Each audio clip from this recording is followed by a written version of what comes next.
Good afternoon, everybody.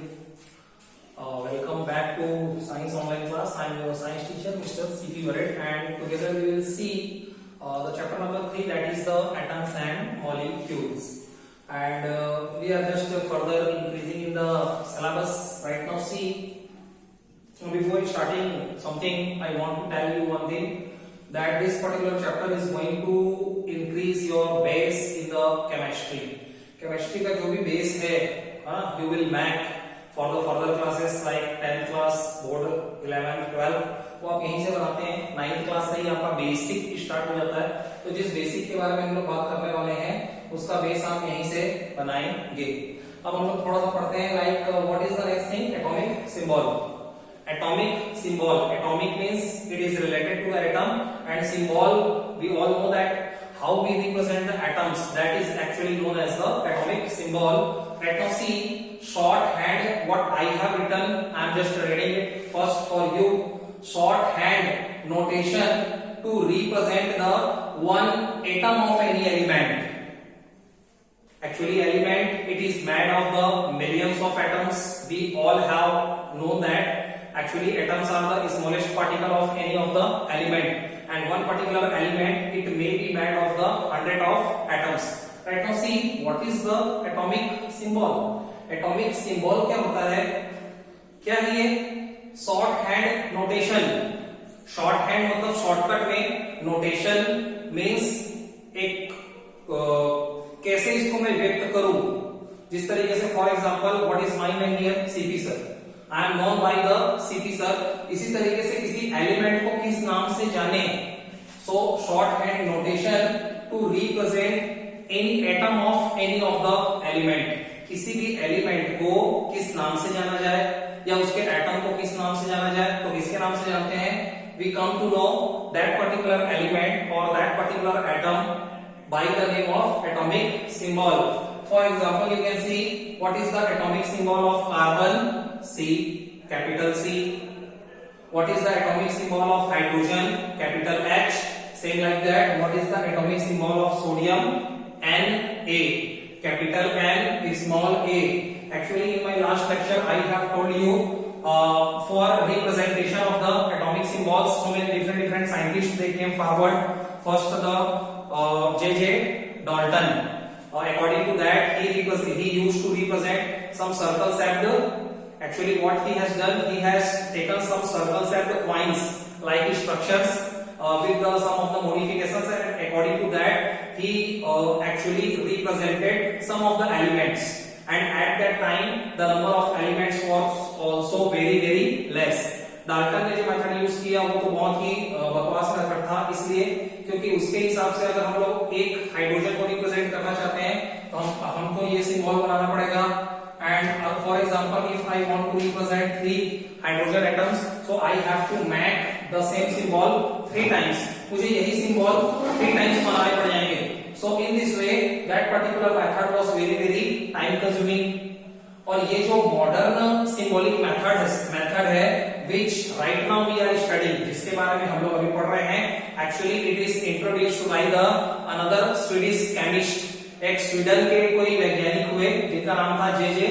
Berzelius. So that particular symbolic notation it is given to us by the Berzelius.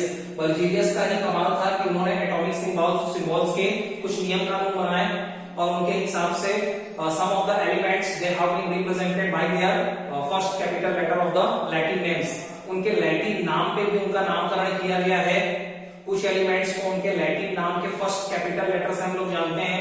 For example sodium, sodium का Latin name होता है नाइट्रियम, और नाइट्रियम के हिसाब से capital N small ए, है ना.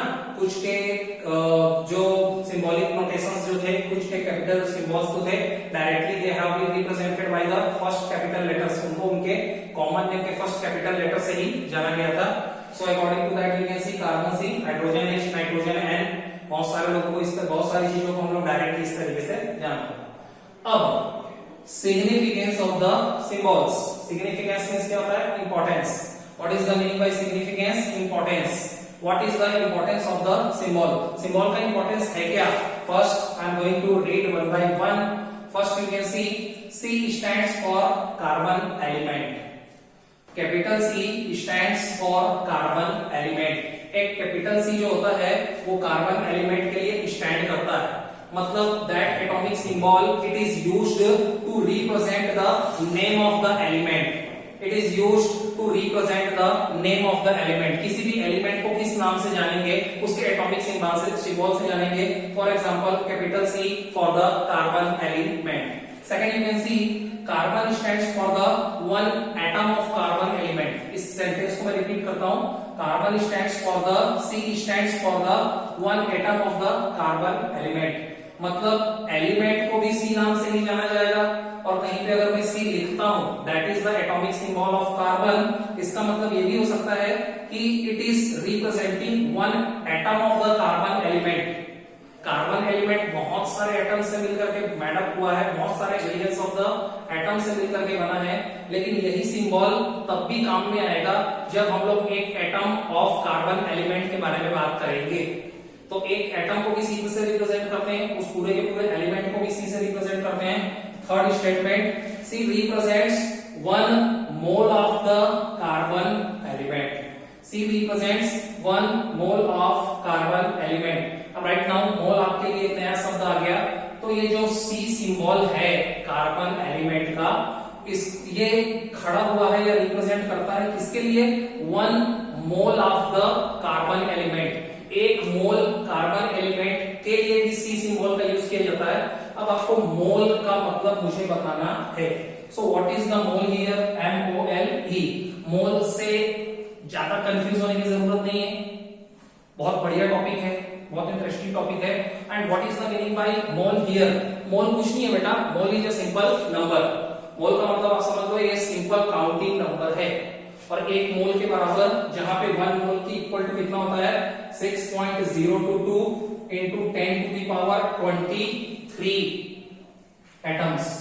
फिर से पढ़ता हूं, मोल क्या है, मोल एक नंबर है, और एक मोल कहने का क्या मतलब 6.022 into 10 to the power 23 atoms. मतलब इतने एटम्स जब होंगे तो ये मिलकर के क्या बनाएंगे बेटा, one mole of carbon element. अगर मैं बोलता हूं मेरे पास कार्बन के 1 मोल है, कहने का मतलब आपको समझना चाहिए 6.022 into 10 to the power 23 atoms है मेरे पास। For example, another example we can take, जैसे कि H2O, ठीक है, वाटर। अगर मैं बोलता हूं मेरे पास 1 मोल वाटर है, तो आपको समझना चाहिए 1 मोल वाटर मतलब कितने एटम्स हैं यहाँ पे, 6.022 into 10 to the power 23 atoms. ठीक है, 1 मोल एक नंबर होता है जिसकी क्वांटिटी होती है 6.022 into 10 to the power 23 atoms. और इस पर्टिकुलर नंबर की खोज किसी एवोगैड्रो नाम के साइंटिस्ट ने करी थी। एवोगैड्रो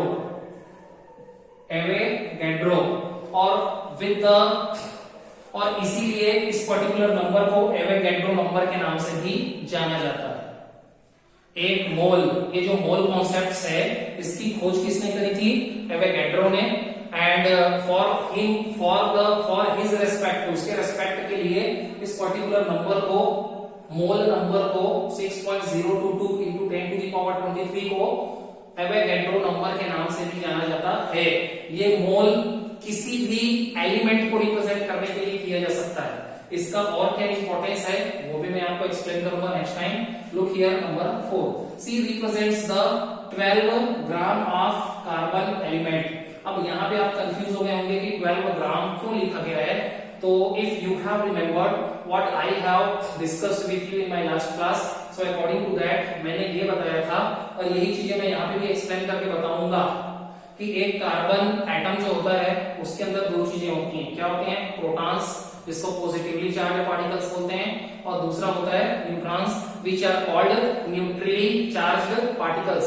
और जितने प्रोटॉन होते हैं same equal number of neutrons भी होते हैं। और प्रोटॉन होता क्या है, actually number of protons they represent the atomic number of that particular element. Hindi में क्या हुआ इसका मतलब कि जितने नंबर ऑफ प्रोटॉन होते हैं वही उसका एटॉमिक नंबर बताते हैं, किसका, किसी पर्टिकुलर एलिमेंट का। अगर मैं बोलता हूं कार्बन का एटॉमिक नंबर 6 है, इसका मतलब ये कि कार्बन के एटम के अंदर 6 प्रोटॉन्स भी हैं और न्यूट्रॉन्स भी हैं, कितने 6। तो जब वो 6 और वो 6 आपस में जुड़ते हैं तो बनाते हैं भैया 12। यही 12 ग्राम यहाँ पे लिखा गया है। ग्राम क्यों लिखा गया है? क्योंकि ये ग्राम एटॉमिक मास है। इसको क्या बोला जाता है? इसको मोलर मास भी कहा जाता है। शॉर्टकट में मैं आपको ये बता सकता हूं कि ये 12 ग्राम जो है ना, ये 1 मोल कार्बन एटम का वेट है। समझ में नहीं आया होगा, फिर से रिपीट करता हूं। अगर मैं बोलता हूं 12 ग्राम, ठीक है, तो 12 ग्राम ग्राम में वेट है। ग्राम में वेट है तो इसको ग्राम एटॉमिक मास भी बोलते हैं, और ग्राम एटॉमिक मास को ही मोलर मास भी बोलते हैं। और मैंने आपको बताया कि 1 मोल बराबर होता है 6.022 into 10 to the power 23 number of atoms. मतलब ये कि ये जो 12 ग्राम भार आया है, वेट आया है, ये एक एटम का भार नहीं है, ये 1 मोल ऑफ कार्बन एटम का भार है। और 1 मोल कहने का मतलब 6.022 into 10 to the power 23 atoms का भार अगर आपको ग्राम में पता करना हो तो वो होता है 12 ग्राम। समझ में आ गई होगी बात, और भी मैं अच्छे से एक्सप्लेन करूंगा। नेक्स्ट देखेंगे, C represent the 6.022 into 10 to the power 23 atoms. जैसा कि मैंने आपको बताया कि when we are going to talk about any of the element, हम लोग जब किसी भी एक एलिमेंट के बारे में बात करते हैं तो उसका जो भी एटॉमिक मास निकलेगा ग्राम में, वो किसकी वजह से निकलेगा? वो उसके पूरे 1 मोल की वजह से निकलेगा। मतलब उस एक एटम का जो भार होता है वो बहुत ही छोटा होता है। तो जब हम लोग एक कार्बन एटम के बारे में, एक कार्बन एलिमेंट का जो 12 ग्राम में लिखा हुआ है, ये because of 6.022 into 10 to the power 23 इतने एटम्स का जब भार आपस में कैलकुलेट करके ऐड किया गया तब अपने को ये 12 ग्राम मिला है, जिसको हम लोग ग्राम एटॉमिक मास कहते हैं, मोलर मास भी कहते हैं, क्योंकि ये पूरे 1 मोल ऑफ कार्बन एलिमेंट का भार निकला हुआ है। बात सही है। और इसीलिए ये C जो है ना, that is the atomic symbol of carbon, वो हमेशा 1 मोल को रिप्रेजेंट करता है, जिसका ग्राम में वेट होता है 12 ग्राम, और 1 मोल को रिप्रेजेंट करने की वजह से ही लिखा गया है कि ये 6.022 into 10 to the power 23 atoms को रिप्रेजेंट करता है। कौन? C। और जिस तरीके से मैंने ये सारी बातें कार्बन एलिमेंट के रेस्पेक्ट में करी है, ऐसी आप किसी के लिए भी निकाल सकते हैं। अब बेसिक थ्योरी के बारे में बात करते हैं कि ये सारी चीजें को समझें अपन। अब ध्यान से देखना बेटा, बहुत ही कॉन्सेंट्रेट करने की जरूरत है। सबसे पहले देखो कार्बन। कार्बन का एटॉमिक नंबर होता है 6। पीरियडिक टेबल में कार्बन को एटॉमिक नंबर, पीरियडिक टेबल में कार्बन का सीक्वेंस नंबर कितना है, कितने क्रमांक पे कार्बन को रखा गया है? 6 नंबर पे। 6 नंबर पे रखने की वजह से, और ये 6 नंबर किसको शो करते हैं बेटा? ये 6 नंबर ये बताते हैं, ठीक है, कि इसके अंदर प्रोटॉनों की संख्या कितनी है? 6। ठीक है, अब देखते जाना। 6 को मैं 2 पार्ट्स में डिवाइड करता हूं। पहले मैं लिखता हूं 2, उसके बाद मैं लिखता हूं 4। क्यों लिखता हूं? That you will understand again in the next chapter. Next chapter में इसके बारे में बहुत डिटेल में बात की गई है, और इसको बोला जाता है इलेक्ट्रॉनिक, ठीक है, क्या बोला जाता है? इसको बोला जाता है इलेक्ट्रॉन्स का डिस्ट्रीब्यूशन। मतलब पहले वाला जो सेल होता है, एक्चुअल में फिर से बेसिक थ्योरी के बारे में बात करते हैं। एटम के अंदर होती हैं 2 चीजें, प्रोटॉन और न्यूट्रॉन, और जो इलेक्ट्रॉन्स होते हैं generally they revolve around the nucleus of the atom. ये जो एटम होता है उसके जो न्यूक्लियस होते हैं, न्यूक्लियस के अंदर कौन? न्यूक्लियस मतलब होता है मेन सेंटर पॉइंट, ठीक है। तो कोई भी एटम का एक न्यूक्लियस होता है, और उस एटम के अंदर 2 चीजें प्रेजेंट होती हैं, प्रोटॉन और न्यूट्रॉन।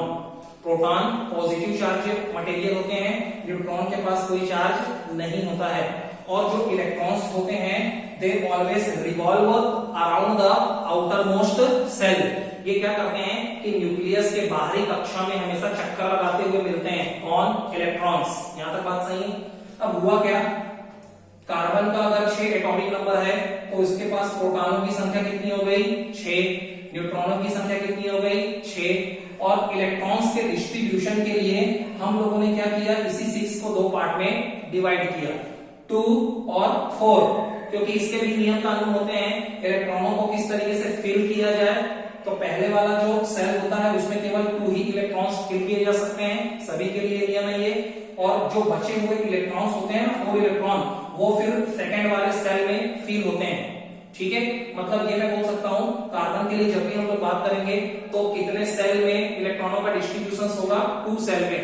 पहले सेल में 2 electrons will be filled and in the next outermost shell, outermost पहले का मतलब ये होता है बाहरी कक्षा, ठीक है, उसमें 4 इलेक्ट्रॉन्स होंगे। अब ये तो हो गया इसका इलेक्ट्रॉनिक डिस्ट्रीब्यूशन, जो जो चीज इसके अंदर थी। अब मैं आगे बताता हूं कि ये 12 ग्राम आया कैसे। अब मुझे कैलकुलेट करना है atomic mass of carbon atom. क्या कैलकुलेट करना है? एटॉमिक मास, परमाणु भार किसका? कार्बन एटम का। उसको ए से रिप्रेजेंट करते हैं। किससे रिप्रेजेंट करते हैं? Capital A. Capital A is equal to होगा एमपी, मैंने लिखा एम फिर नीचे लिखा पी, इसका मतलब है mass of proton, plus M N mass of neutron. जैसा कि मैंने आपको पहले भी बताया था कि प्रोटॉनों की संख्या और न्यूट्रॉनों की संख्या, द एडिशन ऑफ और the sum of mass of proton and mass of neutron it is equal to the atomic mass of that particular element. मतलब अगर नंबर ऑफ प्रोटॉन्स और नंबर ऑफ न्यूट्रॉन्स के मास को add कर दिया जाए तो जो नंबर हमको मिलता है वही एटॉमिक मास रिप्रेजेंट करता है किसी पर्टिकुलर एटम के एलिमेंट के लिए। ठीक है, अब ये जो साइंटिफिक चीजें मैं आपको बताने वाला हूं बहुत ही इंपॉर्टेंट है। ठीक है, अब मैंने बोला एमपी मास ऑफ प्रोटॉन। ये मास ऑफ प्रोटॉन में जो बता रहा हूं ये पर्टिकुलर कार्बन एलिमेंट के लिए नहीं है, सभी के लिए। सभी के प्रोटॉन का जो मास होता है ना वो अप्रॉक्स इस साइज का होता है। किस साइज का होता है? पढ़ता हूं, MP mass of proton is equal to 1.6 into 10 to the power minus 24 gram. और इसको आपको याद भी रखना है, एक बार भी याद नहीं होगा but multiple times when you will read it, when you will write it, after that you will come to know. Mass of proton होता है 1.6 into 10 to the power minus 24 gram. 1 gram का बहुत ही छोटा हिस्सा होता है। दूसरी बात, मास ऑफ जो न्यूट्रॉन होता है वो एग्जैक्ट इसके बराबर तो नहीं होता है, लेकिन लगभग ऑलमोस्ट दोनों बराबर होते हैं। ठीक है, ये भी इसी ऑर्डर का होता है 1.6 into 10 to the power minus 24 gram. Kilogram नहीं बोल रहा हूं, ग्राम बोल रहा हूं। Third, mass of electron. अब मास ऑफ इलेक्ट्रॉन के बारे में बात करूं तो इसका भार ग्राम में कितना होता है बेटा? 1.6 into 10 to the power minus 27 gram. अब आपको ये बात पता चली गई होगी कि 10 के पावर में पावर है, 10 का पावर माइनस लगा हुआ है। तो इन तीनों चीजों को देखने से एक कंक्लूजन ये निकला कि जो मास ऑफ इलेक्ट्रॉन होता है किसी भी एटम, किसी भी एलिमेंट के एटम के लिए, किसी भी एलिमेंट के एटम के लिए हमेशा जो मास ऑफ इलेक्ट्रॉन होता है, एक इलेक्ट्रॉन का जो भार होता है बहुत ही छोटा होता है, वेरी वेरी स्मॉलेस्ट। और ये इतनी छोटी क्वांटिटी होती है अनमेजरेबल कि इसको मेजर करना संभव नहीं था। और इसीलिए क्या किया गया? इसको इग्नोर कर दिया गया, इसको इग्नोर कर दिया गया। और इसीलिए जब भी हम लोगों को एटॉमिक मास कैलकुलेट करना होता है तो केवल हम लोग मास ऑफ प्रोटॉन और मास ऑफ न्यूट्रॉन को जोड़ सकते हैं। ऐसा तो ये भी बहुत छोटे नंबर हैं लेकिन इनको मेजर करना पॉसिबल है। राइट नाउ सी, अब ये जो नंबर है 1.6 into 10 to the power minus 24 gram, 1.6 into 10 to the power minus 24 gram, ये जो नंबर है इसी को वैज्ञानिकों ने बोला AMU शॉर्टकट में। And what is the full form of AMU? Atomic mass unit. Atomic मतलब एटम का, मास भार यूनिट। मतलब ये जो नंबर होता है जो बहुत ही छोटा होता है 1.6 into 10 to the power minus 24 gram, इसी को रिप्रेजेंट किया जाता है AMU से। AMU का फुल फॉर्म होता है एटॉमिक मास यूनिट। मैंने ये चीज लिखी हुई है, देखो 1 AMU equal to 1.6 into 10 to the power minus 24 gram. एक AMU जो होता है वो 1.6 into 10 to the power minus 24 gram के इक्वल होता है। Not for the carbon element, for all the elements, सभी एलिमेंट्स के रेस्पेक्ट में बात कर रहा हूं। ये जो मैंने 3 चीजें यहाँ पे लिखी है, mass of proton, mass of neutron, mass of electron, ये सभी एलिमेंट के लिए लागू होंगी। सही है। और इससे फिर ये बात समझ में आती है, अब मैं I am going to rub the board and after that we will discuss in the detail. What you have to do, you have to concentrate more and more what I am saying, और इसीलिए है ना मैं थोड़ा सा bilingual भी जा रहा हूं ताकि आपको बहुत अच्छे से डिटेल में ये सारी चीजें एक्सप्लेन हो सके, समझ सको आप। फिर से मैं बोलता हूं, कार्बन, कार्बन का एटॉमिक नंबर कितना होता है भैया 6, ठीक है। इसको अब क्या होगा, जब भी मैं एटॉमिक मास कैलकुलेट कर रहा हूं किसका, कार्बन का, सो एटॉमिक मास जैसे कैलकुलेट करूंगा, so what I will write down, mass of proton plus mass of neutron. कितने प्रोटॉन होते हैं कार्बन के पास 6, यहां पे मैंने 6 लिया, plus how many number of neutrons are there with the carbon element, again 6, so 6 plus 6 they will make 12, they will make 12। और ये जो मैं लिख रहा हूं ये क्या हो जाएगा 12 AMU, 12 AMU atomic mass unit, मतलब ये अभी जो भी बाहर निकला है, जो भी वेट मैंने कैलकुलेट किया है वो AMU में कैलकुलेट किया है। अब आप बोलोगे सर ऐसा क्यों, क्योंकि यहाँ पे मैंने क्या लिखा 6 नंबर ऑफ प्रोटॉन, और एक प्रोटॉन का मास क्या होता है 1.6 into 10 to the power minus 24 ग्राम।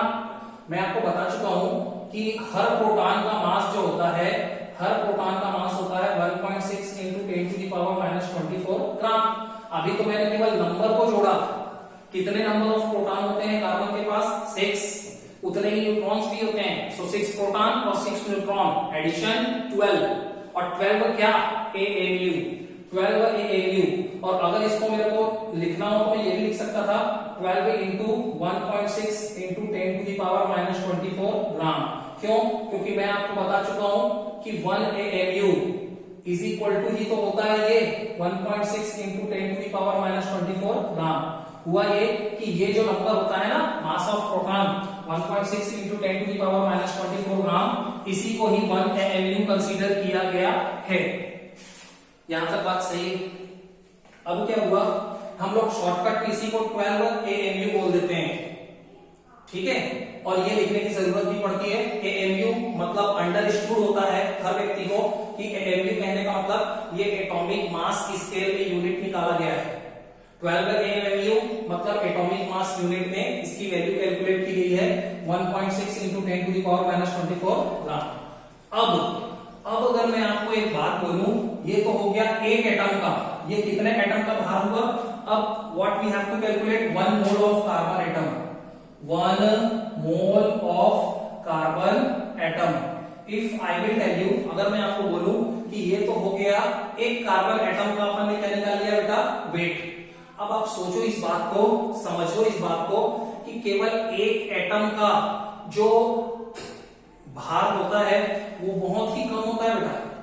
अब इसी को मैं ग्राम में कैलकुलेट करता हूं, किसमें कैलकुलेट करता हूं ग्राम में, तो मैंने क्या लिखा 1 मोल ऑफ कार्बन एटम, है ना, 1 mole of carbon atom is equal to 6.022 into 10 to the power 23 atoms. ये बात आपको मैंने अभी बताई थी कि मोल एक नंबर होता है और एक मोल कहने का मतलब 6.022 into 10 to the power 23 number of atoms. अब मैं क्या कर रहा हूं, एक मोल ऑफ कार्बन एटम के भार को कैलकुलेट करने वाला हूं। ये मैंने केवल एक एटम का निकाला, अब मुझे किसका निकालना है 1 मोल का, और ये पूरे के पूरे 1 मोल का होता है, तो पूरे के पूरे जब 1 मोल का होता है तो इसको देखो 6.022 into 10 to the power 23, इसके साथ किसका इंटू करना पड़ेगा 12 AMU का, 12 AMU, ठीक है। जब एक एटम का 12 AMU होता है तो इतने सारे एटम का इसमें इसका इंटू कर देते हैं, तो पूरे 1 मोल ऑफ कार्बन एटम का वेट निकल जाएगा। अब आगे बढ़ते हैं 6.022 into 10 to the power 23 into 12 की जगह 12 AMU। AMU होता क्या है, AMU एक बहुत ही स्मॉल क्वांटिटी होती है और वो नंबर होता है 1.6 into 10 to the power minus 24। और जब इस तरीके से इसको मैं सॉल्व करने जाऊं तो होगा क्या, होगा ये कि देखो आप 10 to the power एक तरफ 23 है और एक तरफ 10 to the power minus 24 है, और इधर क्या लिखा हुआ है 12 जिसको मैंने सामने लिख लिया, और लिखा हुआ है 6.022 इंटू 1.6। 10 के पावर को अपन सॉल्व करते हैं, तो बेटा जैसे ही अपन 10 के पावर को सॉल्व करते हैं तो मुझे मिलेगा 10 का पावर -1। आप देखेंगे 23 minus 24 and if you will solve it together you will get 10 to the power -1 और अल्टीमेटली आपको मिलेगा क्या इंटू 12। अच्छा, मतलब 12 10 का पावर -1 मुझे ये बताता है कि एक डिजिट के बाद में क्या लगा दूं, पॉइंट। एक डिजिट के बाद में क्या लगा दूं, पॉइंट। सो 12 को ऐसे ही छोड़ते हैं। इस 6.022 को मैं लिख सकता हूं अब 0.6022। क्यों? क्योंकि 23 और -24 इससे मिलेगा 10 का पावर -1। 10 का पावर -1 मतलब होता है अपॉन 10। अपॉन 10 मतलब एक डिजिट के बाद किसमें पॉइंट लगा दूं। तो अब देखेंगे, अब इसका स्ट्रक्चर इस तरीके का हो गया। 10 के पावर को हमने हटा दिया, तो इन दोनों को अगर आप इंटू कर भी लोगे तो ये ऑलमोस्ट किसके इक्वल है, 1 के। ऑलमोस्ट ये किसके इक्वल है, 1 के। तो मतलब निकला क्या, 12 ग्राम। 12 ग्राम। और ये जो 12 ग्राम निकला है ये किसका वेट निकला है, 1 मोल ऑफ कार्बन एटम का। मैं फिर से अपनी बात रिपीट करने वाला हूं, ध्यान से सुनिएगा। पहले जो मैंने 12 AMU निकाला था, 12 AMU भार जो निकला वो एटॉमिक मास निकला। किसमें, AMU में। AMU मतलब एटॉमिक मास यूनिट। ये वेट बहुत छोटा होता है और ये केवल एक एटम का निकला है। एक एटम का जो भार होता है वो बहुत ही कम होता है और इसको हम लोग जिस स्केल में रिप्रेजेंट करते हैं उसको AMU बोलते हैं, एटॉमिक मास यूनिट, और इसको लिखा जाता है 12 AMU। लेकिन अगर इसको देखो, AMU की वैल्यू कहां पे होती है, 1.6 into 10 to the power -24 ग्राम। लेकिन अगर मैं बोलता हूं पूरे के पूरे 1 मोल कार्बन एटम का वेट कैलकुलेट करो तो आपको जाहिर है 6.022 into 10 to the power 23 इतने एटम्स होते हैं 1 मोल के अंदर। तो इसका इसमें इंटू करके निकालोगे तो ग्राम में निकलेगा, और जो भी चीज ग्राम में निकली है 12 ग्राम, ये 1 मोल का निकली है, और इसी चीज को बोला गया भैया ग्राम एटॉमिक मास। इसी चीज को कहा गया ग्राम एटॉमिक मास, क्योंकि ये वेट हमने किसमें निकाल लिया, ग्राम में निकाल लिया, जिसको हम लोग बहुत आसानी से कैलकुलेट कर सकते हैं। और ग्राम एटॉमिक मास को ही बोला जाता है मोलर मास। क्या बोला जाता है, मोलर मास। इसी को ग्राम एटॉमिक मास बोलते हैं, इसी को मोलर मास बोलते हैं। मोलर मास क्यों बोलते हैं, क्योंकि ये पूरे के पूरे 1 मोल का वेट निकलता है। किसी भी एलिमेंट के पूरे 1 मोल का निकला ना, इसलिए इसको मोलर मास बोलते हैं। ग्राम एटॉमिक मास क्यों बोलते हैं, क्योंकि ये ग्राम में निकलता है। ठीक है, तो ये सारी हिस्ट्री थी। इस चीज को समझे बिना आप एटॉमिक मास यूनिट और एटॉमिक मास को अच्छे से नहीं समझ पाते और मोल से रिलेटेड कोई भी क्वेश्चन सॉल्व नहीं कर पाते। आप हमेशा कंफ्यूज रहते, मोल क्या होता है, नंबर ऑफ मोल्स कैसे निकालूं। तो ये सारी चीजें कंफ्यूजन की स्थिति के लिए बहुत ही डिटेल में जानकारी देना जरूरी था। ठीक है, लेट मी सी।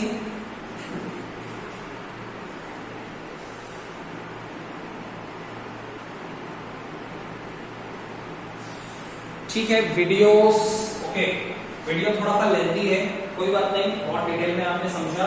अब नेक्स्ट लेक्चर में इसी थ्योरी से रिलेटेड आगे टॉपिक पे बात करेंगे कि अब एटॉमिक मास होता क्या है, ग्राम एटॉमिक, उसके बाद ये एटॉमिक मास यूनिट क्या होता है। ठीक है, AMU की डेफिनेशन क्या होती है, ये छोटी छोटी और भी बातें अपन कंफर्म करेंगे। Till then all the best, thank you.